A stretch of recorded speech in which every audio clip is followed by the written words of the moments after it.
Ça fait un peu plus star de rock, donc OK. Donc, traduit ça, donc, dans la publication scientifique, on avait exprimé ça en pourcentage du revenu national. Ce qui intéresse beaucoup plus les gens, typiquement, c'est connaître les montants en francs. Donc, mon estimation, c'était qu'en 1990, le volume des successions et des donations en Suisse correspondait à un peu moins de 20 milliards de francs. Aujourd'hui, on avoisine les 100 milliards de francs. Mettre ça en relation, le PIB, donc le produit intérieur brut de la Suisse, c'est quelques 800 milliards de francs. 100 milliards, ça correspond à plus que toutes les dépenses de la Confédération. C'est un peu moins que le double que des rentes AVS payées. Vous voyez, c'est un montant énorme. C'est vraiment gigantesque. Et quelque chose qui est en croissance, qui semblerait permanente. Elle vient d'où cette croissance, alors, on peut se demander.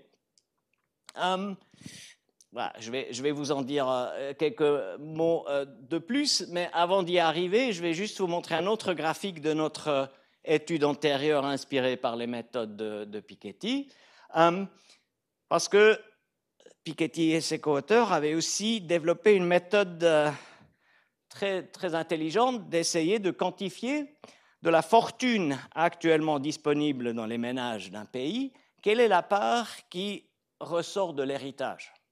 Et évidemment, le reste, c'est la fortune qu'on sait accumuler soi-même en épargnant, en gagnant et en ne consommant pas.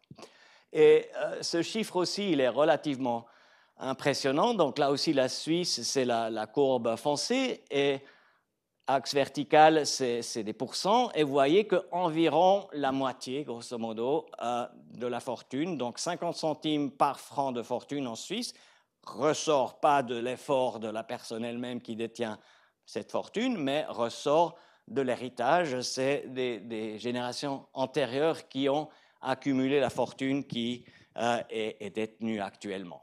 Ce pourcentage semble se ressembler pas mal entre les différentes nations. Donc ici, on a l'Allemagne, la France et le Royaume-Uni. Même ordre de grandeur, donc sont des économies mûres où il y a un stock de capital qui préexiste. Si on faisait le même calcul pour une économie plus jeune, où il y a moins de vieilles fortunes, prenez par exemple la Chine, cette part va être nécessairement beaucoup plus faible. Mais voilà, chez nous, vraiment, l'héritage pèse lourd. Voilà, les chiffres que je viens de vous montrer s'arrêtent, donc la partie scientifique ici s'arrête en 2011. C'était ce qu'on avait fait, ce qu'on a publié en 2018. Il y a toujours un décalage entre voilà, la disponibilité des données jusqu'à la date de publication. C'est pourquoi je vous montre ici quelques graphiques très récents d'une publication de deux collègues économistes à l'ETH de Zurich, Enea Baselgia et Isabelle Martinez, qui ont fait des analyses vraiment très, très intéressantes sur, pas les héritages, mais la fortune privée totale par rapport au revenu total dans quelques pays. Et ce qui me plaît particulièrement dans leur série, c'est que ça ne s'arrête pas en 2011, mais en 2020. Et si vous regardez 2 secondes ces graphiques, vous voyez, ça fait une différence. Les années 2010, il y a quelque chose qui s'est passé. Parce que, donc, il y a aussi plusieurs pays, mais celui qui nous intéresse surtout, c'est la ligne noire, donc ça remonte jusqu'à 1900. La ligne noire, c'est la Suisse. Il y a quelque chose, et ça explose dans les années 2010. Quoi exactement, qu'est-ce qu'on mesure exactement ici? L'axe vertical, qu'est-ce qu'il nous dit? C'est la valeur du patrimoine privé, de la fortune privée totale par rapport au revenu national. Donc, c'est comme on prend un ménage tiré au hasard, quelle quel est le rapport entre la fortune de ce ménage, je ne sais pas, propriétaire d'un immeuble qui vaut 1 million, et le revenu, supposons ce ménage il gagne un revenu de 100 000 francs, donc alors ce rapport serait de 10. Fortune 10 fois plus importante que revenu. Et ce rapport, voilà, ça vous donne quelque part quelle est l'importance économique de la fortune privée dans la vie économique d'une nation. Et ce qu'on voit, c'est que pour la plupart des 120 dernières années, ce rapport, il était autour de 500%. Ça veut dire 5 francs de fortune par franc de revenu dans l'économie est relativement stable, mais on voit que depuis 2010, c'est parti en flambée en Suisse. Maintenant, on est à 800%. 8 francs de fortune par franc de revenu. Donc, quelque part, cela me fait penser que mes estimations ici, peut-être, sont peut-être encore un peu trop conservatrices. Parce que, voilà, faute de données plus précises, on a dû extrapoler avec un taux de croissance constant, mais peut-être on a déjà dépassé les 100 milliards. Voilà, on navigue un peu dans le brouillard statistique avec ces choses. Et vous allez probablement vous poser la question, mais pourquoi il y a ce renversement de tendance dramatique dans les derniers 15 ans? La réponse, c'est très probablement la période de taux d'intérêt très bas. Quand les taux d'intérêt sont très bas, rappelez-vous peut-être dans les années 10, il y avait une longue période où les taux d'intérêt étaient même négatifs, donc on devait payer pour son épargne. Cela fait que les prix comment on dit, des valeurs de fortune, donc des maisons par exemple, ou des actions, des obligations, vont augmenter beaucoup. Plus l'intérêt est bas, plus le prix de l'actif sous-jacent va être élevé. Et ça, c'est une raison, par exemple, pourquoi l'immobilier est devenu tellement cher. Une grande partie de la fortune privée, c'est de l'immobilier, mais pour les actions et les obligations et d'autres titres financiers, c'est la même évolution. Bref, tout cela pour vous dire que l'importance de la fortune par rapport au reste de l'économie, par rapport à la masse salariale, par exemple, n'a encore jamais été aussi importante en Suisse et aussi ailleurs qu'aujourd'hui. Et qui dit fortune, qui dit bien sûr aussi héritage, parce que héritage, c'est juste le passage d'une fortune donnée entre une génération et la génération suivante. OK. Ça, pour la partie évolution, la première partie de ma présentation. Est-ce qu'il y aurait des remarques ou des questions à ce sujet? Alors, si tout... Je vous ai vu lever un doigt? Non. Si tout est parfaitement clair, je passe à la deuxième partie qui concerne donc cette question des inégalités. Souvent, voilà, au centre des préoccupations, parce que finalement, voilà, étant fortuné, que beaucoup de gens ont beaucoup de fortune, qui peut être contre? Le problème survient si ce n'est pas la même chose pour tout le monde. S'il y en a qui s'en tirent très bien et d'autres qui ne profitent pas des tendances moyennes. Donc, voilà, il faut aller au-delà des agrégats et puis voir comment ça se distribue dans la population. Donc, là aussi, je vais vous montrer quelques graphiques. Ici, un graphique qui remonte aussi au début du XXe siècle, qui arrive jusqu'à presque 2020, je pense, qui représente quoi? Il représente un peu la mesure classique pour quantifier l'inégalité des fortunes. C'est aussi une mesure qui a été popularisée par Thomas Piketty et ses co-auteurs, et je pense qu'elle capte l'essence de ce qui nous intéresse. C'est quoi cette mesure? C'est la part du gâteau total détenue par le top 1%, par le 1% des ménages qui sont les plus riches. Donc on peut faire ce genre de calcul pour les revenus. On peut aussi le faire pour les fortunes, et ici, on le fait pour la fortune. Et qu'est-ce qu'on voit? On voit qu'en Suisse, le 1% les plus riches détiennent presque 50% de la fortune privée.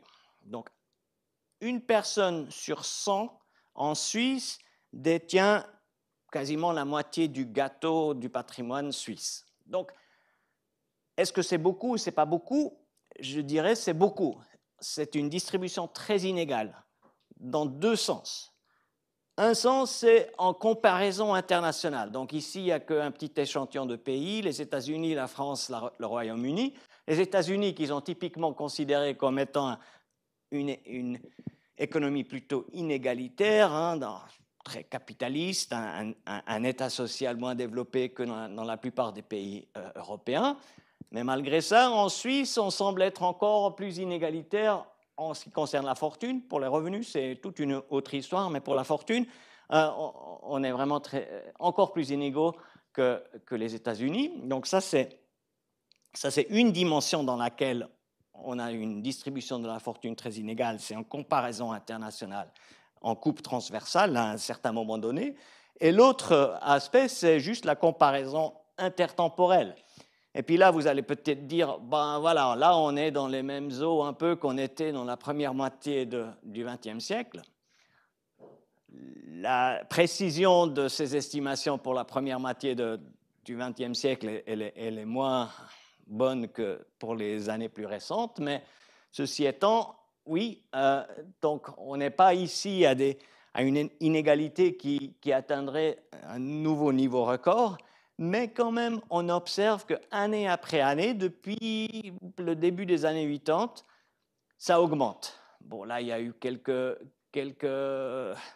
oscillations, c'était dû à la crise financière qui a fait fortement varier les prix des actifs financiers.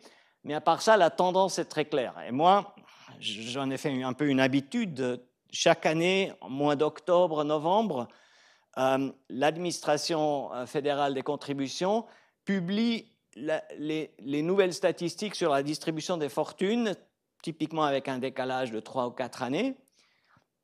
Et j'ai commencé à faire ça il y a quelques 12 ans, et je me suis dit, année après année, ce top 1 augmente, et depuis que j'ai commencé à faire ça, chaque fois ça augmente, ça augmente, ça augmente. Donc, c'est très, très lent, mais c'est très régulier que le top 1% s'accapare, si vous voulez, une part de ce gâteau de fortune plus grande, et c'est vraiment quelque chose qui me frappe beaucoup, une évolution en Suisse. Maintenant, voilà, je suis là surtout pour vous parler d'héritage, et pas vraiment de la distribution de fortune des vivants. Et voilà, quand on regarde la distribution ou les inégalités dans l'héritage, à première vue, on constate un peu la même chose. Les héritages se distribuent de façon très inégale. Il y a des gens qui parlent de l'effet Matthieu, selon l'apôtre Matthieu, qui a dit quelque part dans la Bible, on donnera à celui qui a. Donc, les riches reçoivent encore plus et les pauvres, tant pis, ils ne recevront pas grand-chose, voire rien. Et voilà, si vous regardez juste comment sont distribués les héritages par rapport à la fortune que les héritiers détiennent déjà, vous constatez que les grands héritages, typiquement, profitent des gens qui sont déjà riches, des héritiers et héritières qui sont déjà riches. Donc, voici des statistiques de 2 sociologues de l'Université de Berne, Ben Yan et Robert Fluder, qui ont publié une étude à ce sujet il y a quelques 10 ans. Et qu'est-ce que ces graphiques nous démontrent? Ils nous démontrent les distributions d'héritage. Donc maintenant, je ne parle plus seulement de fortune, mais vraiment de l'objet de ma présentation principale, des héritages. Ils ont eu des données sur la distribution des héritages à partir déclaration fiscale. Je vais vous en parler beaucoup plus parce qu'on travaille aussi avec ce genre de données. C'est là où on peut voir les détails sur comment se répartissent les héritages en Suisse. Et c'est le canton de Berne qui, entre parenthèses, est vraiment le plus développé en termes de mettre à disposition ce genre de données assez sensibles à des chercheurs. Aucun canton suisse ne fait ça avec autant d'ouverture. Donc, c'est vraiment grâce au canton de Berne qu'on peut faire ce genre d'analyse. J'ai longtemps essayé au canton de Vaud, mais sans encore rien réussi. Mais voilà. Donc, à Berne, on peut faire ça. Berne est un grand canton, donc on peut partir de l'hypothèse, il est relativement représentatif pour la Suisse tout entière. Il n'y a pas de raison de croire que c'est complètement différent à Zurich ou à Genève ou à Vaud. Donc, ce qu'on voit ici, c'est 3 classes d'héritage. Les héritages de 1 demi-million de francs au plus, les héritages de 1 million de francs au plus, ou bien les héritages de 2 millions de francs au plus. Peu importe, vous voyez, l'histogramme, là, le graphique, il est toujours un peu le même. Donc, qu'est-ce qu'il nous montre, ce graphique? Il nous montre comment sont répartis ces héritages selon les classes d'héritiers ou d'héritières ordonnées dans le sens de la fortune qu'ils ou elles ont détenue avant d'avoir reçu un héritage. Donc voilà, si demain mes parents devaient mourir, ce que j'espère pas, mais là je m'imagine j'hériterai quelque chose. La question c'est où je suis. Bon, première question, combien ils détiennent? Et deuxième question, s'ils ont la bonne fortune de rentrer dans une de ces classes, où est-ce que moi je me trouve? Voilà, si je suis quelqu'un qui n'a pas eu l'occasion d'accumuler une fortune, plutôt à gauche. Si je suis parmi les 1% les plus fortunés, alors je suis plutôt à droite. Est-ce que vous voyez, maintenant j'espère que ça devrait être clair, les héritages ne sont pas distribués de façon égalitaire à travers ces classes de fortune pré-héritage. Si c'était égalitaire, ça serait distribué selon la ligne rouge ici, qui vous donne la moyenne à travers ces classes. Ça serait une distribution uniforme, égalitaire. Chacun a la même probabilité d'hériter 1 demi-million, 1 million ou 2 millions. Mais non, ce n'est pas comme ça. Si vous êtes déjà riche, vous avez une probabilité beaucoup plus élevée d'aussi hériter un montant élevé. Après tout, ce n'est pas surprenant. On s'imagine bien, probablement une belle partie des personnes qui ici se trouvent dans les catégories déjà fortunées avant de recevoir l'héritage, c'est probablement justement parce qu'ils ont déjà reçu des donations du vivant. Peut-être que maman et papa leur ont déjà laissé la maison familiale ou des parts dans l'entreprise familiale ou des valeurs financières, etc. Donc c'est probablement un peu circulaire comme argument. Mais quand même, on voit qu'il y a cet effet. Maintenant, donc, si on regarde juste les données comme ça, et c'était la conclusion que Yann et Flouder ont tirée, c'est que l'héritage, ça creuse les inégalités. Parce que c'est les riches qui reçoivent encore ceux qui en ont moins besoin. Donc voilà, l'héritage, pas nécessairement quelque chose qui aide à égaliser la situation économique des gens.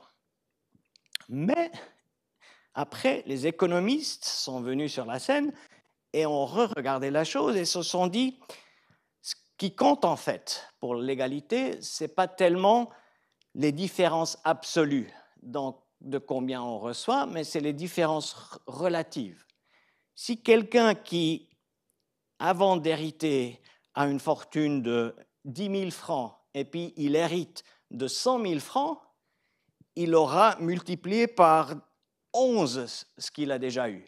Tandis que celui qui est déjà millionnaire et puis il hérite aussi 100 000 francs, ou voire il hérite 200 000 francs, proportionnellement à ce qu'il a eu avant d'hériter, ou elle, ça fait moins de différence. Et en fait, économiquement parlant, c'est ce genre de mesure relative qui devrait compter.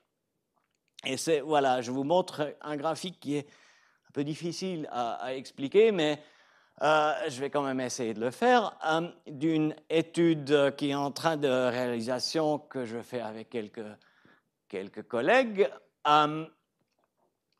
où on travaille aussi avec des données fiscales bernoises. Donc, vraiment une super source d'informations. On a accès à des déclarations fiscales individuelles annuelles des gens, anonymisées, donc je ne sais pas qui c'est, mais je connais beaucoup de détails sur ces personnes, et y compris est-ce qu'ils ont reçu un héritage et combien, parce que c'est quelque chose qu'on doit déclarer sur sa déclaration d'impôt. Et puis, qu'est-ce qu'on a fait comme exercice? On a regardé comment le fait de recevoir un héritage change l'inégalité des fortunes. Et quand je dis inégalité des fortunes, je parle d'un indice qui est le plus fameux indice pour mesurer l'inégalité, c'est l'indice de Gini, nommé après un sociologue, je pense que c'était un Italien qui s'appelait Gini. Est-ce que quelqu'un a encore jamais entendu parler de l'indice de Gini? OK, alors, merci de me le signaler. Donc, ce n'est pas quelque chose qui est connu par tout le monde. Donc l'indice de Gini, c'est, on peut l'expliquer de façon toute simple, si tout le monde avait exactement la même fortune, cet indice serait égal à 0. Donc, il y a 0 inégalité. À l'autre extrême, si toute la fortune était détenue par une seule personne et tout le reste de la population n'avait rien du tout, cet indice serait égal à 1. Donc, il prend des valeurs entre 0 et 1. 0, c'est égalité parfaite. 1, c'est inégalité parfaite. Et puis, évidemment, en réalité, c'est quelque part entre les deux. Et qu'est-ce qu'on mesure ici? On mesure ici la variation de l'indice de Gini. Donc, c'est une différence avant et après réception d'un héritage. Et pour faire simple, ce qu'on observe, donc pour quasiment chacune des années qu'on regarde, c'est que l'indice de Gini, donc cette inégalité mesurée, elle est un peu plus basse après l'héritage qu'avant l'héritage. Donc, on peut faire ça hypothétiquement. Dans les données, on prend quelle est la distribution des fortunes des ménages bernois, disons en 2015, tels qu'ils étaient, et puis on fait un contrefactuel hypothétique. Si on enlève l'héritage, ceux qui ont hérité l'année antérieure, on enlève cet héritage et on refait le calcul, on estime l'inégalité de leur fortune. Et là, on voit que tenir compte de l'héritage fait baisser l'indice de Gini.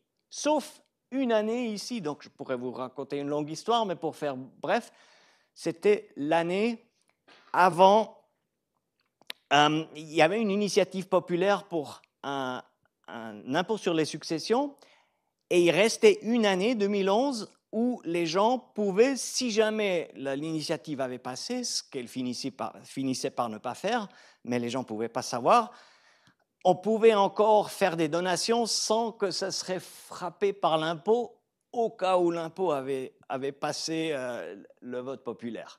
Donc les gens ont fait des donations de panique, si vous voulez. Ils disent, oh là là, c'est cet impôt qui vient, on va maintenant déjà léguer, on va transférer notre maison à nos enfants, et puis on va déjà faire tout ça, on va l'anticiper. Donc c'est pourquoi 2011 est une année tout à fait particulière dans ces données. Mais partout ailleurs, on voit que l'indice de Gini, il est baissé par l'impôt, par les héritages. Ce qui veut dire que, proportionnellement à ce qu'ils détiennent avant d'hériter, les pauvres, entre guillemets, donc les personnes qui ont moins de fortune au moment d'hériter, héritent plus que les riches. Pour revenir à ce graphique ici, voilà, les plus riches ont beau hériter plus que les moins riches, mais par rapport à ce qu'ils ont déjà, ces gros héritages des riches représentent une augmentation moins importante que l'héritage pour les pauvres. Donc, au moment de toucher l'héritage est un mécanisme plutôt égalisateur, dans ce sens d'inégalité relative, dans le sens d'un indice de Gini ou d'une part de top 1%, ces mesures d'inégalité habituelles. Et ça, ce constat, on n'est pas les premiers à le faire, c'est en fait là aussi des Scandinaves qui étaient les pionniers, qui ont fait quelques études dans les années 2010, parce qu'eux, ils ont des données beaucoup plus détaillées, parce qu'en Scandinavie, on récolte beaucoup plus de données sur les gens, ce qui est super pour la science. Ils ont déjà découvert ça. Est-ce que donc, dans cet aller-retour entre les sociologues et les économistes, on doit tirer la conclusion, non, les économistes ont finalement raison, parce que, voilà, l'inégalité, typiquement, c'est une notion relative, et on voit que donc l'héritage fait plutôt diminuer cette inégalité. Peut-être je peux vous juste encore ouvrir une petite parenthèse pour rendre aussi plus intuitif pourquoi les inégalités seraient diminuées par l'héritage. Il y a un aspect à ça qui est tout simple, c'est qu'en moyenne, il y a plus qu'un héritier ou une héritière. Typiquement, une famille a 2, quelque chose d'enfants, et typiquement, c'est les enfants qui héritent. Donc déjà, mécaniquement, les fortunes se divisent. Donc si avant, il y avait la vieille dame qui possédait 10 millions, si elle a 2 enfants, ça va déjà faire 2 fortunes de 5 millions chacun ou chacune. Et donc, mécaniquement, quelque part, ça se dilue. Donc, ça, c'est une partie de la raison pourquoi on voit au moment du transfert, l'héritage diminue plutôt les inégalités. Mais voilà, je vous ai fait un long speech. C'est aussi pour la raison que l'histoire ne s'arrête pas ici. Il faut encore aller plus loin. Et là, il y a un récent papier par aussi 2 économistes suédois, Aresh Nekoi et David Seim, publié dans une des plus prestigieuses revues en économie, où ils ont décortiqué encore une fois les données suédoises qui sont les meilleures données en la matière qui existent, parce qu'on sait vraiment beaucoup de choses sur les gens, on peut les suivre dans le temps, on a des millions d'observations, on peut vraiment faire de l'économétrie très, très sophistiquée. Et leur simple question, c'était de dire cet effet de diminuer les inégalités au moment de toucher l'héritage, est-ce que cet effet perdure? Si on re-regarde les mêmes gens 5 ans, 10 ans après avoir touché un héritage, est-ce que les inégalités sont les mêmes ou est-ce que quelque chose aurait changé? Et voilà, je vous ai montré, je vous ai copié ici les graphiques principaux, mais peut-être je vous laisse regarder le graphique en haut à gauche, ici en premier. Ça, c'est les cas de figure où les héritiers et les parents, ils regardent des héritages entre parents et enfants. Évidemment, il y a aussi d'autres configurations possibles, mais ça, c'est le cas classique. Des bottom 95%, donc de la classe inférieure, moyenne et moyenne supérieure, de tous sauf les très riches, tous sauf les top 5% en termes de fortune. Et qu'est-ce qu'on voit ici? On voit ce qu'on appelle une étude d'événement. On prend un événement qui est le moment d'héritage et puis on définit ce moment comme étant l'année 0. Et on trace dans les données, parce qu'on peut suivre les gens année après année, comment leur fortune s'est développée avant et après. Donc l'année 0 ici, c'est l'année du décès du deuxième parent. C'est typiquement là que voilà, la fortune familiale est transférée. Et puis, donc, vous avez un axe temporel en horizontal où 0, c'est l'année où malheureusement on perd ses parents. Et donc, on peut aller vers l'avant ou vers l'arrière. Et en vertical, et mesurer la fortune de ces gens. C'est une moyenne, évidemment, à travers des centaines de milliers d'observations. Et ce qu'on voit, c'est typiquement, ben voilà, avant le décès d'un parent, la fortune évolue pas de façon dramatique, mais quand on perd son deuxième parent, en moyenne, ça monte. Et puis, dans le temps, ça redescend. Pourquoi? Parce que les gens consomment une partie de leur héritage. Par exemple, en réduisant leurs heures de travail, ou s'achetant des voitures, ou s'achetant des belles choses, voyageant, se permettant des... Voilà. Tout ce qui est normal. Regardez ensuite le même graphique ici en bas à droite. C'est le cas des très riches, où les héritiers ainsi que leurs parents étaient déjà dans les top 5 de la distribution de fortune durant l'année de toucher l'héritage. Et qu'est-ce que vous voyez là? Vous voyez, évidemment, l'héritage fait augmenter la fortune. Si vous avez des bons yeux, vous verrez que l'échelle ici, elle est très différente que là. Ici, l'échelle s'arrête à 40, je pense, c'est 40 000 couronnes suédoises. Ici, elle s'arrête à 1000.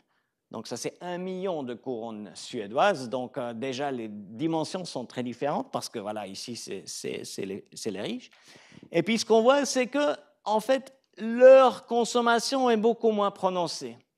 En fait, si vous allez encore plus dans le top 2%, top 1%, vous verrez que certains, la fortune même, ils continuent à l'accumuler.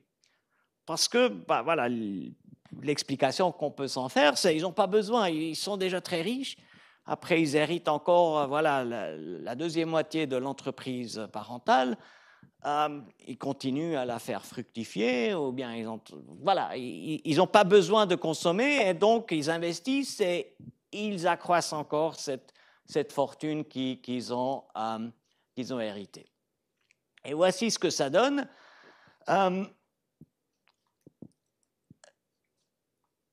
Même genre de graphique, donc c'est la même étude dont j'ai tiré cette analyse. Donc 0, c'est l'année quand on perd ses parents. Et puis, on voit la part de la fortune de ces différents groupes en termes de leur fortune qu'ils avaient après qu'ils avaient hérité. Donc, les top 10, par exemple, donc ils sont tous normalisés à 0 l'année avant d'hériter. Et puis, on voit que les top 10, ils baissent parce que, pourquoi?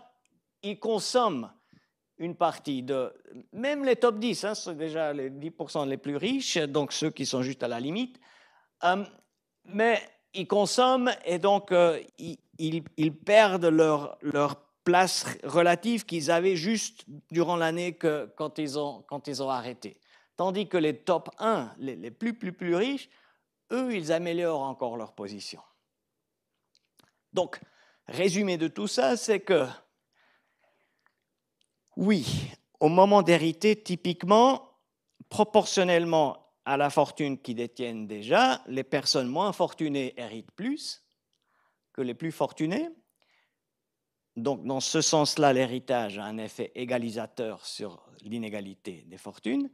Mais si vous suivez un peu dans les années, donc à moyen terme, les moins riches tendent à consommer ce qu'ils ont hérité, tandis que les plus riches tendent à accumuler encore plus. Donc, avec une optique de plus long terme, l'héritage renforce encore les inégalités. C'est ça la conclusion. Et puis, quelque part, les économistes rejoignent finalement, par ce long détour, le constat des sociologues. Maintenant, revenons sur la Suisse. Donc, quel est le poids de l'héritage dans cette grande inégalité des fortunes qu'on a observée? Je vous ai aussi sorti quelques graphiques que je trouve tout à fait fascinants d'une autre étude de ces deux collègues à l'ETH Zurich, Balzelja et Martinez, toute récente elle aussi, où ils ont fait quoi? Ils ont étudié ménages les plus riches de Suisse en récoltant tous les anciennes éditions du magazine Bilan. Je ne sais pas si vous connaissez le magazine Bilan, c'est une lecture fascinante, particulièrement une fois par année quand il publie la liste des 300 ménages les plus riches de Suisse. Et c'est vraiment, ils ont fait ça depuis 1990 probablement, et ça permet vraiment d'avoir un suivi assez complet de cette petite couche de ménages les plus riches habitant en Suisse. Et puis, entre autres, ils ont produit ce graphique ici, où ils ont essayé de calculer en lisant exactement d'où venaient ces fortunes de ces ménages des personnes sur la liste des 300 les plus riches. Et ils ont constaté que parmi ces super riches, parmi ceux qui sont nés en Suisse, donc ça c'est les carrés gris ici, la part de leur fortune qui revient de l'héritage correspond à quelque 80%. Donc 4 francs sur 5 des membres suisses de la liste des bilans 300 sont sur cette liste, pas principalement à cause de leur propre initiative et entrepreneuriat, mais parce qu'ils ont choisi les bons parents. Et on voit ça aussi dans autres cas de figure. Donc, il y a aussi les étrangers. Donc, la Suisse, c'est typiquement un endroit où des gens riches aiment bien s'installer pour maintes raisons. Les étrangers, c'est moins prononcé. Donc là, c'est quelques 70% des fortunes qui ressortent de l'héritage. Parmi les étrangers, un peu plus de self-made, mais là aussi, les héritiers, en fait, dominent. C'est très, très grande fortune. Et là, un dernier graphique aussi tiré de cette étude Baselja et Martinez, que je trouve particulièrement impressionnant. Ils ont étudié ces listes de personnes riches publiées par Bilan pour essayer de deviner à quand remontent ces fortunes, quand est-ce que c'est typiquement des entreprises ont été fondées. Et ils se sont concentrés sur les fortunes qui remontent à avant la Deuxième Guerre mondiale.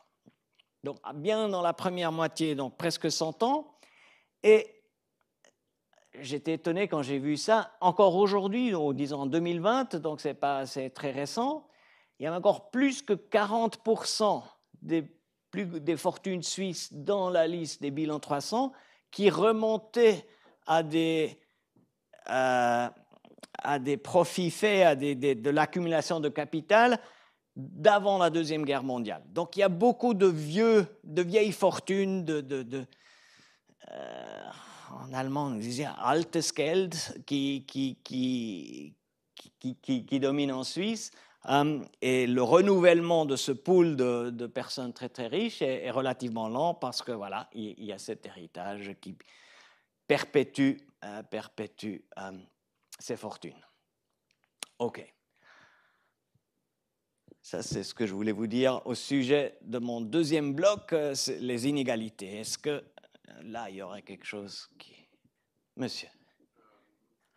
C'est tous les combien de temps qu'il y a une nouvelle génération à peu près par l'héritage? Typiquement, c'est tous les 30 ans. Donc, c'est un peu l'âge moyen quand on a des enfants. Donc, Piketty, et depuis Piketty l'a fait, tout le monde dit une génération, ça dure 30 ans, mais c'est là autour.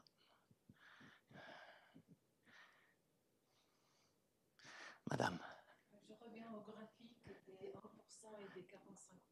Mm-hmm. Et le Royaume-Uni a une courbe tout à fait atypique. Je crois qu'ils sont à 20% détenus par les 1%. C'est ça? Oui. Est-ce que ça s'explique d'une manière ou d'une autre? Est-ce que c'est contre-intuitif? Oui, c'est une bonne question, évidemment, et c'est une mauvaise réponse de dire c'est une bonne question. À vrai dire, je ne sais pas ce qui se cache derrière. C'est parce qu'on pense aussi souvent, là, voilà, il y a cette noblesse, cette couche anglaise qu'on rencontre dans les films et les séries. Donc, ça peut sembler étonnant qu'il y a cette diminution, en fait, très, très régulière, presque tout le XXe siècle, et puis maintenant une stabilisation, mais à un niveau beaucoup inférieur à la Suisse. Peut-être ça reflète quand même le fait que beaucoup de personnes très très riches de nationalité britannique décident de s'installer ailleurs. En fait, il y en a pas mal qui se sont installés en Suisse, mais aussi ailleurs parce que voilà, la fiscalité anglaise n'est pas nécessairement très favorable. Donc, si vous êtes très très très riche, très souvent, si vous êtes anglais, vous avez intérêt à vous installer ailleurs. Donc, voilà. Canton de Vaud est typiquement un canton qui profite de ça de longue date. Mais oui, je peux spéculer à ce niveau-là, mais pas vous dire plus en détail.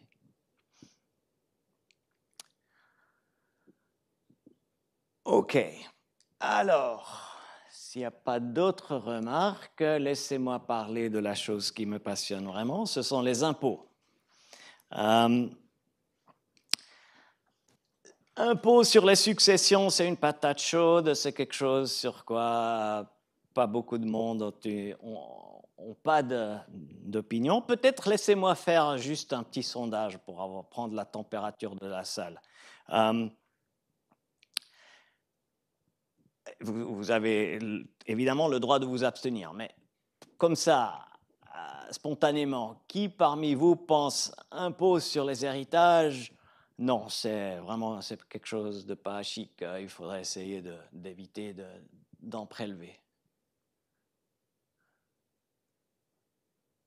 Oui, vous êtes. Merci. Vous êtes une minorité, mais une minorité considérable. Et qui pense impôt sur les successions, c'est vraiment en principe une bonne idée. Il faut le faire. Et puis.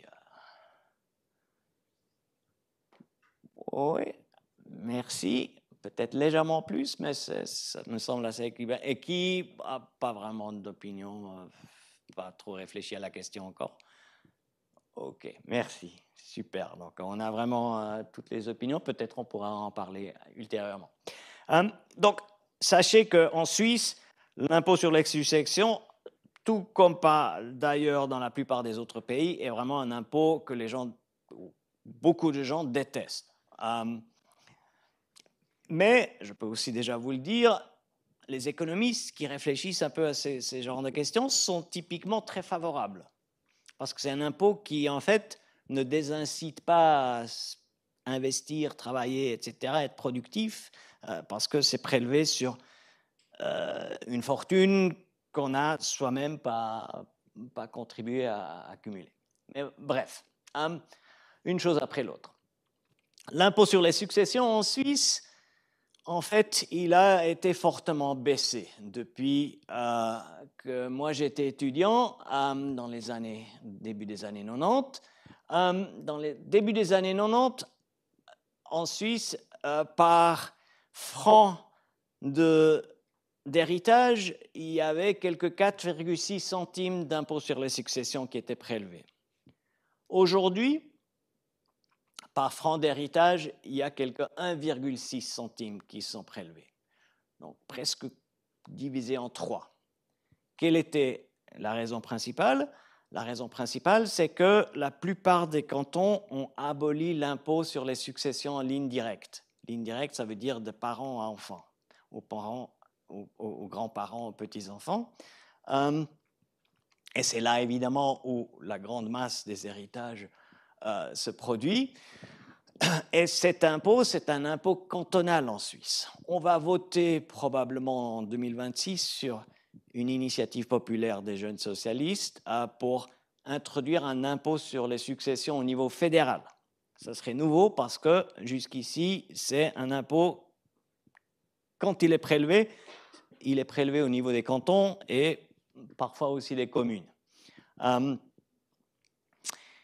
On a déjà eu une votation en 2015, il y avait déjà une initiative populaire qui proposé d'introduire un impôt sur les successions au niveau fédéral. Il a été balayé avec 70% de votes contre. OK, voici donc ce que je viens de vous dire, les impôts cantonaux sur les successions et donations en ligne directe. Ligne directe parents-enfants. Donc, tous les 26 cantons du pays, 1990 jusqu'à 2019. Mais ça n'a pas changé depuis 2019, donc c'est la même chose, on pourrait mettre 2024. Et vous voyez qu'en 1990, la majorité des cantons connaissaient encore un impôt sur les successions en ligne directe. Aujourd'hui, il n'y en a plus que 3 qui l'ont maintenu. Appenzell, Rhodes intérieur, bon d'accord, Neuchâtel et Vaud. En fait, Vaud est le seul grand canton qui connaît encore cet impôt, et je dirais que je suis même en partie coupable pour cela. Je vais vous dire pourquoi tout à l'heure. Mais on a vu donc cette vague d'abolition d'impôts sur les successions en ligne directe dans les cantons, et cela, pour un scientifique, évidemment, ça fait aussi un joli laboratoire. Voici un tableau qui ne vous sera pas très parlant, mais qui sort d'un papier dont je vais vous parler davantage, que j'ai fait avec un ancien doctorant à HEC, Raphaël Parché, qui est désormais prof à Lugano, pour analyser les effets de cette vague d'abolition d'impôts sur les successions dans les cantons. Et on a fait l'inventaire de toutes ces mesures. Et en fait, l'histoire, c'est que ça a commencé à Schaffhouse. Et Schaffhouse, voilà, en 1992, ils ont aboli l'impôt sur les direct descendants, sur les filles et les fils. Et ça a déclenché comme un effet de domino à travers les cantons de Suisse pour atteindre Genève. Voilà, Genève en 2004, qui était un peu les derniers à le faire. Donc voilà, quelque chose qui a, dans un peu plus d'une décennie, qui a traversé la Suisse, un canton après l'autre, il est tombé comme des dominos. Et puis, dans ces décisions, pour la plupart des cas, il y avait une votation. Donc, vous voyez ici, dans la dernière, si vous avez des bons yeux, vous arrivez à voir que parfois, c'est des votes au Parlement cantonaux, mais pour la plupart des cas, c'était des votes populaires, et qui étaient quasiment tout le temps en faveur de l'abolition de cet impôt en ligne directe. Maintenant, avant de vous montrer ce qu'on a trouvé, est-ce que vous pouvez deviner quels étaient les arguments? Et vous êtes heureusement assez nombreux à avoir un a priori plutôt négatif contre l'impôt, donc je m'imagine que vous y avez réfléchi. Quels seraient les arguments qui vous semblent des bons arguments? Pourquoi on devrait abolir cet impôt dans les situations où il existait encore? Pour le choix que pourrait avoir la personne qui est décédée, justement, de transférer sa fortune à qui elle le souhaite, et non pas d'avoir un État ou une entité extérieure qui prélève sans avis, globalement. Et une deuxième raison, ça pourrait être aussi que cette fortune, c'est quand même le résultat du travail de cette personne.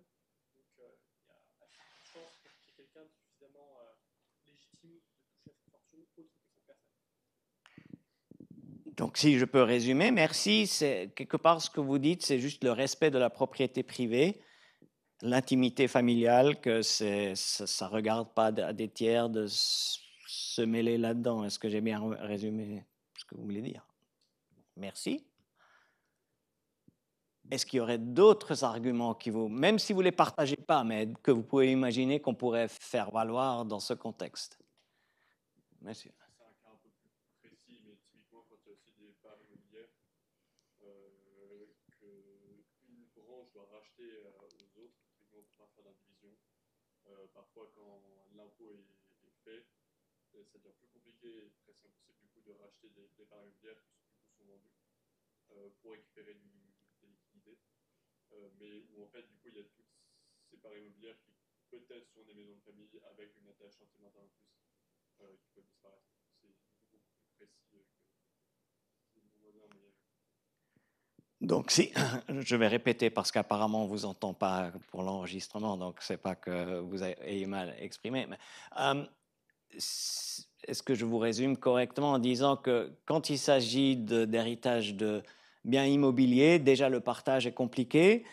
Déjà, souvent, voilà, une villa ne peut pas être habitée par 3 familles en même temps, donc il y a peut-être une des filles ou des fils qui doit compenser les autres. Si en plus il y a un impôt qui est dû, ça complique encore la chose. S'il faut apporter quand même le prix de la maison. Voilà. Et il faudrait des liquidités, en fait. On a hérité d'un bien qui est illiquide, mais après, pour payer l'impôt, il faut trouver de l'argent liquide. Merci. Allez, un troisième.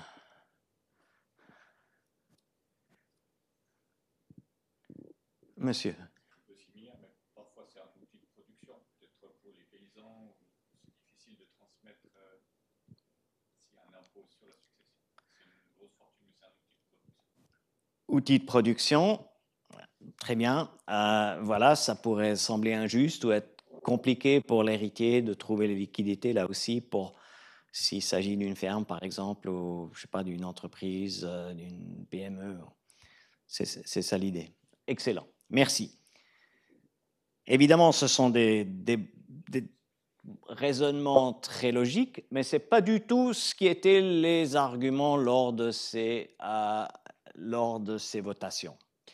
Voici encore une fois de façon graphique les arguments qui ont été mis à l'avant durant ces votations populaires qui ont mené à l'abolition dans un canton après le prochain, après l'autre, de ces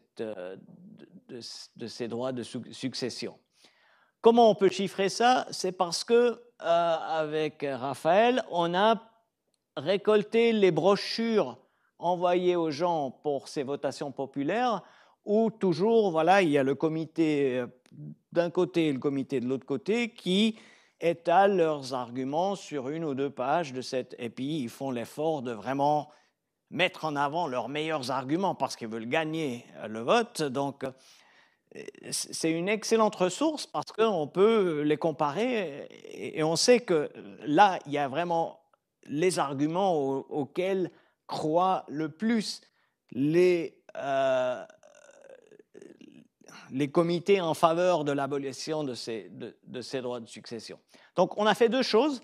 On a juste compté les mots. On a dit pour chaque genre d'argument quelle proportion de l'espace à leur disposition ils ont utilisé pour étaler cet argument.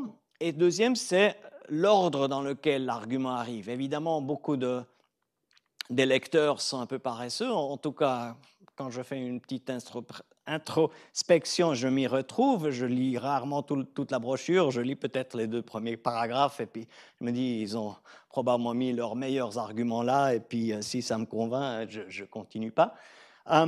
Et donc aussi, l'ordre dans lequel les arguments apparaissent est très important.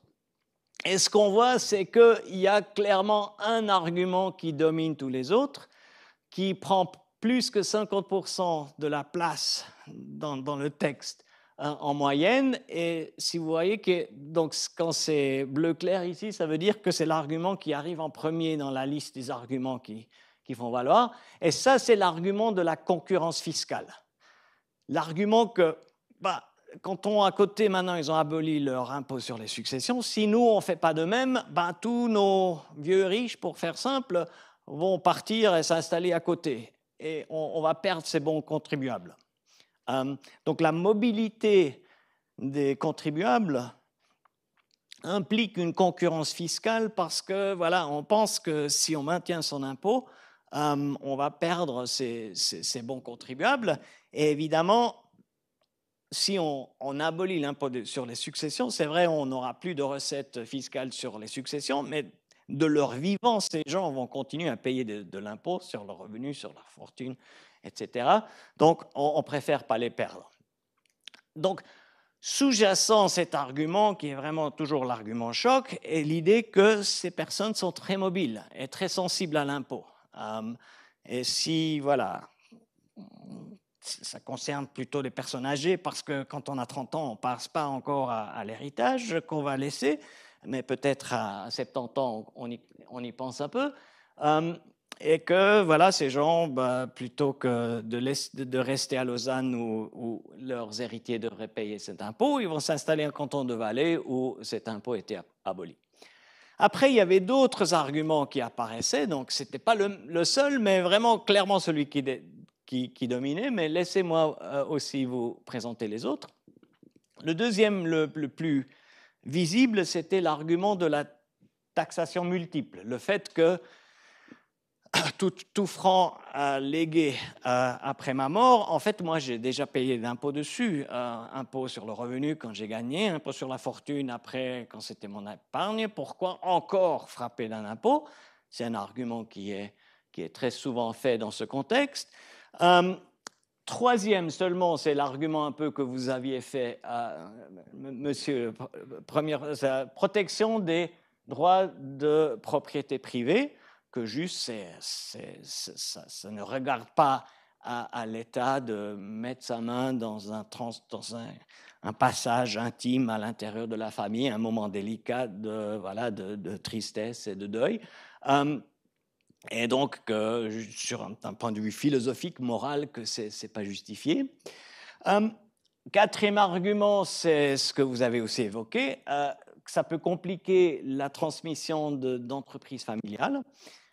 Déjà, voilà, c'est une entreprise qui ne dégage pas un grand profit. En plus, il faut payer un impôt. Ça peut rendre impossible la continuité d'une entreprise. Cinquième argument, c'était si on impose les successions, les gens ont moins d'incitation à épargner de leur vivant. Si je sais que mon gamin il pourra hériter que la moitié de ce que je lui laisse, et puis le reste, c'est l'État qui se le prend, alors je préfère passer ma retraite en faisant des croisières chères plutôt que d'avoir un train de vie plus modeste et laisser une fortune à mes enfants. Voilà, je caricature un peu, mais c'est ça l'idée. Et des derniers, on appelle ça en anglais « starve the beast », c'est juste... l'État est déjà trop gourmand, il nous prélève déjà trop d'impôts, et puis maintenant, il faut arrêter avec ça, et puis l'impôt sur les successions, c'est un bon endroit. Donc, vous voyez, on retrouve un peu les arguments classiques, mais il y en a un qui sort clairement du lot. Et voici, pour l'anecdote, où, en fait, moi, j'ai commencé à prendre un intérêt à ce sujet. Mais avant de vous en parler, monsieur a une question.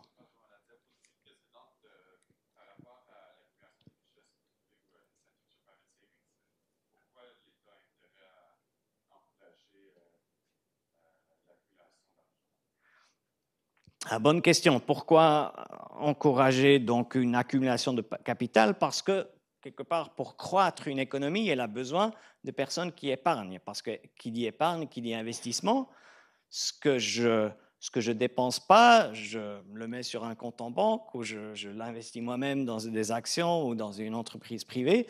Donc, l'économiste, instinctivement, il est toujours favorable à l'épargne et à l'investissement, parce que c'est ça qui permet la croissance. Et c'est aussi, il y a un élément d'assurance aussi. Si les personnes âgées, évidemment, dépensent toute leur fortune, il y a plus de risques qu'ils finiront par dépendre de l'État, de l'assistance sociale, mais s'ils maintiennent une fortune, si jamais ils avaient besoin, voilà, il y a une grave maladie ou quelque chose, ils seraient capables aussi de financer ça eux-mêmes. C'est un peu ça les deux logiques. Bonne question. Est-ce qu'il y aurait d'autres questions? N'hésitez jamais. Voilà, petite anecdote. Donc, il y avait cette vague en domino qui traversait la Suisse, un canton après l'autre, qui abolissait cet impôt. Et puis en 2004, c'était au canton de Vaud, il y avait le Parti libéral qui existait encore à l'époque, qui disait qui proposait une suppression totale de tout impôt sur les successions entre époux, suppression, et ça c'est la partie importante, en ligne descendante, donc des enfants par rapport à leurs parents. Ça c'était l'initiative libérale. Et puis le Conseil d'État, à l'époque, c'était le ministre des Finances Pascal Broulis, qui est en principe quelqu'un aussi du côté plutôt centre-droit politique, mais il avait peur pour son budget cantonal. Il a dit, oulala, là là, si je perds toutes ces recettes, j'aurais la peine à boucler mon budget. Et je pense aussi, il avait fondamentalement l'impression que l'impôt sur les successions, c'était quand même pas le pire des impôts. Donc, le Conseil d'État proposait un contre-projet qui impliquait aussi la suppression des impôts entre époux, chose qui n'est pas contestée. C'est clair que voilà, les époux s'entraident, et puis si une épouse ou un époux survivant hérite de son partenaire décédé, ce n'est pas la même chose que quand un enfant hérite, parce que les époux, typiquement, ils ont contribué à la constitution de la fortune. Tandis que pour les enfants, donc le contre-projet proposait aussi un certain abaissement de l'impôt, c'est-à-dire surtout du rehaussement de la franchise de 50 000 à 250 000 francs qui pouvaient être passés de façon sans payer d'impôt, mais qui visait pas la suppression totale de l'impôt. Et il y avait toute une discussion à l'époque, et puis M. Broulis a appelé notre département. Moi, j'étais tout jeune professeur qui ne s'intéressait pas trop à l'époque aux finances publiques, mais on a discuté parmi nous et on s'est tous dit, bah oui, l'impôt sur les successions, c'est quand même quelque chose de assez raisonnable. Les taux sont très bas, maximum de 7% canton de Vaud, donc c'est loin d'être confiscatoire. Et puis on a signé une pétition un peu commune entre les économistes. Il y a quelques médias qui ont aussi publié notre prise de position. Voici comme j'étais jeune et beau à l'époque. Et voilà, le résultat en était que, en fait, Vaud était le premier canton à ne pas voter en faveur d'une abolition complète de cet impôt. En fait, la majorité du peuple s'est exprimée en faveur du contre-projet du Conseil de l'État. Et c'est pourquoi, aujourd'hui encore, les héritiers en ligne directe, canton de Vaud, payent un impôt sur les successions, pour autant que cette succession dépasse la franchise d'un quart de million. Mais, bon, voilà, d'abord, on était content, on a pensé que c'est quand même mieux que d'abolir complètement. Mais quelques jours plus tard, j'ai commencé à avoir des remords, à avoir un peu la mauvaise conscience, parce que je me suis dit, on s'est quand même exposé là en tant qu'économiste, expert scientifique, mais en fait, on n'a pas vraiment étudié les données, on n'a pas eu le temps, donc on a eu quelques semaines, donc on a dû juste s'exprimer un peu sur ce qu'on sentait, ce qui nous semblait plausible, et notamment que cette idée de concurrence fiscale nous semblait complètement exagérée. Cette idée qu'il y avait une telle mobilité des personnes âgées et fortunées en fonction de quelques points de pourcentage de différentiel d'impôt entre les cantons nous semblait pas plausible.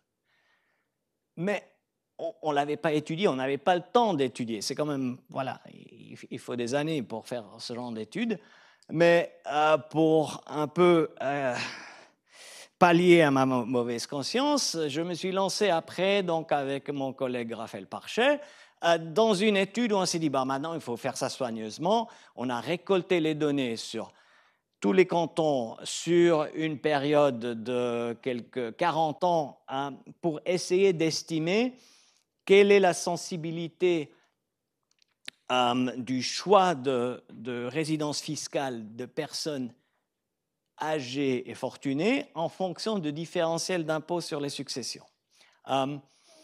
Voilà, je n'ai pas vraiment le temps d'aller dans les détails, mais voilà, on a récolté une base de données, c'était un travail assez considérable. Il y a un chiffre que je voulais vous montrer.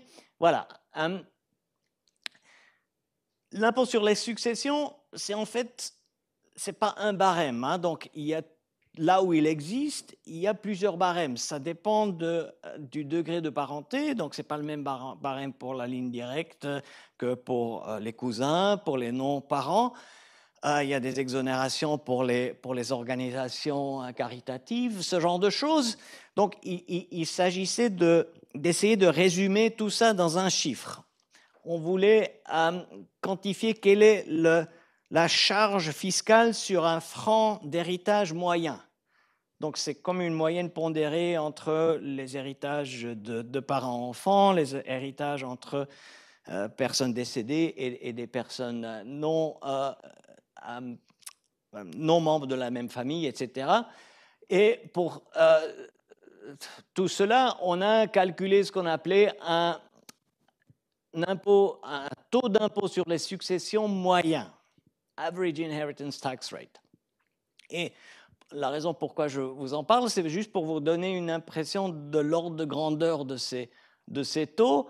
Donc, en moyenne, dans les cantons, donc même avant l'abolition, ce taux était inférieur à 4%, 3,66%.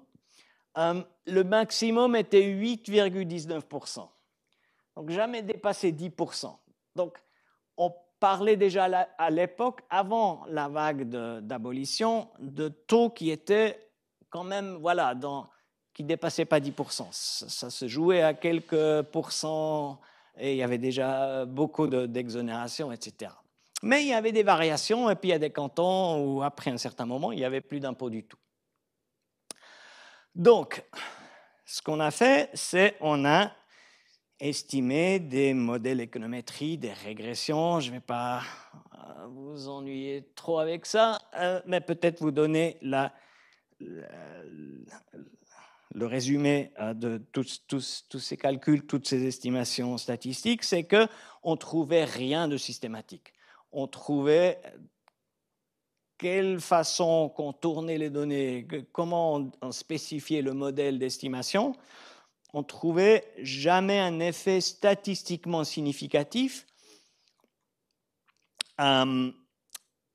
qui prouvait qu'en baissant son impôt, par exemple en abolissant l'impôt sur les successions en ligne directe, on arrivait à attirer de façon statistiquement visible, significative, des nouveaux contribuables fortunés et retraités. Donc, notre conclusion, c'était que voilà, tous ces arguments-là étaient complètement exagérés. Dans la mesure des variations, donc ça se jouait entre 0 et 8%, ce n'est pas ça qui faisait vraiment déménager les gens en nombre suffisamment large que de façon statistique on puisse l'identifier. Il n'y a rien de systématique. Peut-être par ici, par là, il y avait quelques ménages qui déménageaient à cause de ça, mais ils n'étaient pas assez nombreux pour vraiment avoir le poids qu'on puisse les identifier de façon statistique. Et je vois que le temps passe, donc je vais sauter à ce graphique-là qui montre notre façon. C'est aussi une étude d'événements où l'année 0 ici, donc l'axe temporel sur l'axe horizontal, l'année 0, c'est l'année de baisse fiscale sur les successions. Avant, vous voyez, la ligne bleue, c'est la moyenne des recettes de l'impôt sur les successions. Après, c'est ce qui se passe après. Et vous voyez qu'une fois vous baissez, vous restez à un niveau inférieur.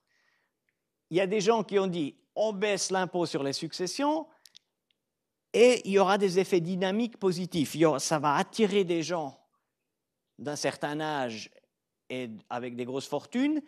Et après une certaine période de transition, on finira par toucher plus de recettes parce qu'on arrive à les attirer.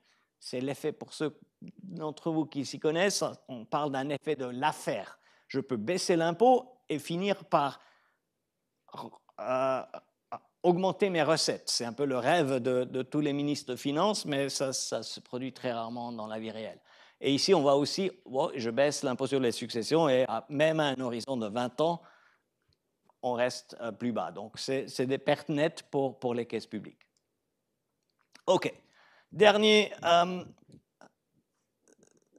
tableau que je vais vous montrer aujourd'hui, qui est un peu une avant-première parce que ça sort d'une expertise que je viens d'effectuer pour l'administration fédérale, qui m'a demandé d'estimer pour eux quelles pourraient être les implications d'un impôt sur les successions tel que proposé par l'initiative des jeunes socialistes, sur laquelle on va voter probablement dans 1 an et demi. Cette initiative, qu'est-ce qu'elle revendique? Elle revendique que soit imposée toute masse successorale.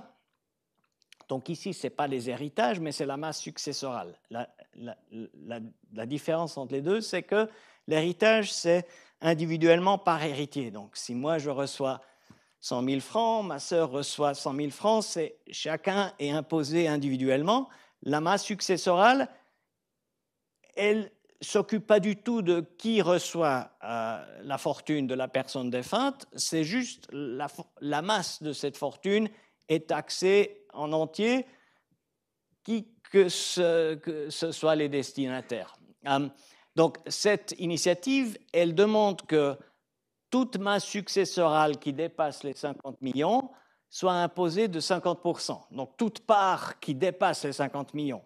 Donc, si je mourrais, si par hasard, ce qui ne se passera pas, mais si je possédais 51 millions de francs, et si cette initiative passait, mes héritiers devraient payer 50% sur le 1 million qui dépasse les 50 millions. Donc, vous voyez, c'est quelque chose qui est vraiment ciblé sur des personnes, sur des testataires, des personnes qui m'ont légué, qui sont très, très, très riches. Donc, pour dépasser les 50 millions, il faut déjà s'y mettre. Et ici, le grand souci, c'est que, en fait, dans ce contexte-là, où le taux d'impôt est de 50%, si vous êtes un milliardaire, c'est vraiment 50%, parce qu'un milliard, là, l'exonération de 50 millions, ça ne pèse pas. On est dans une autre catégorie. Ce n'est pas comme les cantons de Suisse, voilà, où ça se passait entre 0 et 8%. Ici, on irait de 0 à 50%. On enlève la moitié. Bon, c'est des gens très, très riches, des milliardaires. Et puis, voilà, plutôt que d'hériter 1 milliard, j'hérite un demi-milliard. Je ne me plaindrai pas. Mais quand même, pour ces gens-là, c'est une grosse, grosse ponction fiscale. Et donc, la question, c'est est-ce qu'avec une telle augmentation d'impôts pour cette petite couche de personnes extrêmement riches, est-ce que ça déclencherait des réactions de mobilité? Est-ce que là, les gens partiraient ailleurs? Et la réponse, pour faire très court, j'ai fait une revue un peu de littérature sur ce qu'on appelle les élasticités, c'est-à-dire cette sensibilité des personnes à des variations d'impôts. Elle est tellement forte, selon plusieurs études, qu'il est concevable qu'un tel impôt serait de nature à réduire en fait les recettes fiscales suisses parce que ça ferait fuir tellement ces personnes très riches que finalement on aurait moins de recettes, donc ce serait un effet de l'affaire à l'envers. OK. J'ai beaucoup parlé. Conclusion. Poids économique de l'héritage est en croissance permanente en Suisse et dans d'autres pays semblables.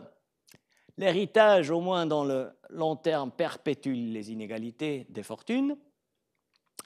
L'impôt sur les héritages, je ne vous ai pas trop parlé des raisons pourquoi, mais à la cote auprès des économistes, voilà, surtout parce que c'est un des rares impôt qui ne désincite pas à être productif et à travailler, à investir bien, parce que c'est un impôt prélevé sur quelque chose qui nous tombe dessus sans qu'on ait contribué, mais n'a pas la cote auprès du grand public, comme on a vu en partie dans la salle aujourd'hui. C'est un impôt qui doit tenir compte des réactions d'évitement, notamment par la mobilité, mais un impôt qui serait tout à fait faisable, surtout au niveau cantonal où il est actuellement appliqué. On a vu qu'avec des taux modérés, en fait, les réactions d'évitement sont pas très fortes.